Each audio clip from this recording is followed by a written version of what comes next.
The chair recognizes Senator Boyer for closing comments and close of debate. Thank you, Mr. Chairman. Members, I can't recall ever hearing a bill so mischaracterized as I've heard today. There's so many things that were said that were simply not true, that need correction. Last year's bill would have predominantly helped children of color, and many in this room that are still here today voted against it. I've heard on the floor today that there are no private schools on any native lands. I think St. Michael's Indian School and Hilltop Christian Academy would be very surprised, since they are residing on the Navajo Nation. I've heard that this doesn't support students with disabilities. Members, the majority of the current students in this program are disabled. A little bit over 50% of the students that are currently in the ESA program right now are disabled. 2/3 of that population have significant disabilities. It was said that, oh, well, there should be income requirements. Members, today, if you attend a DNF school, you're eligible. There are no income requirements for those students today. And we're spending all this time and effort over less than 1% eligibility.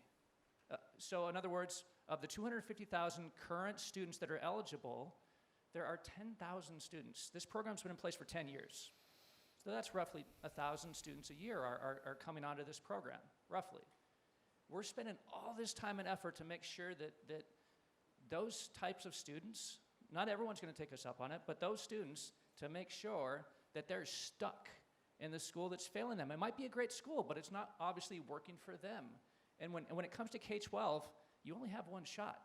There's a reason why, if kids aren't reading by the 3rd grade, that they are going to significantly struggle to even graduate high school.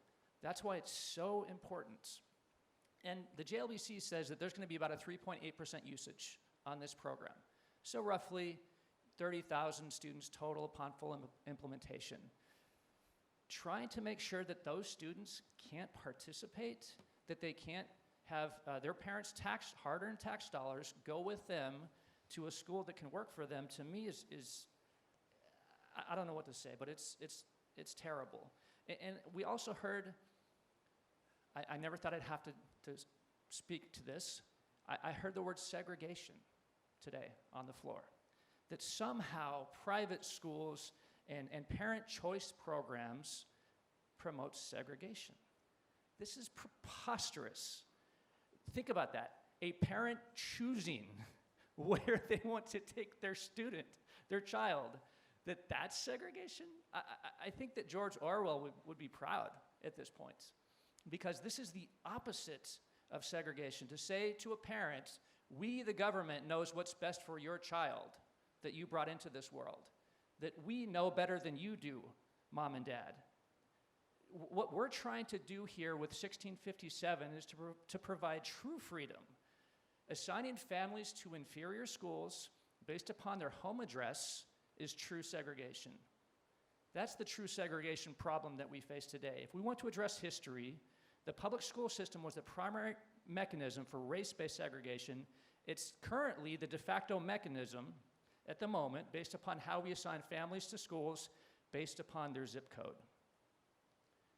Additionally, a recent study by the Urban Institute finds that choice has little effect on the racial composition of schools one way or the other. However, what we found in Arizona, according to Private School Review, that 41% of Arizona's private schools are comprised of minority students. I'm happy to send that link. Members, I have much more to say, but I know that our time is dwindling, so I just urge your support for those students that need this the most. I do hope that you support SB 1657. Thank you. You've heard the motion, member.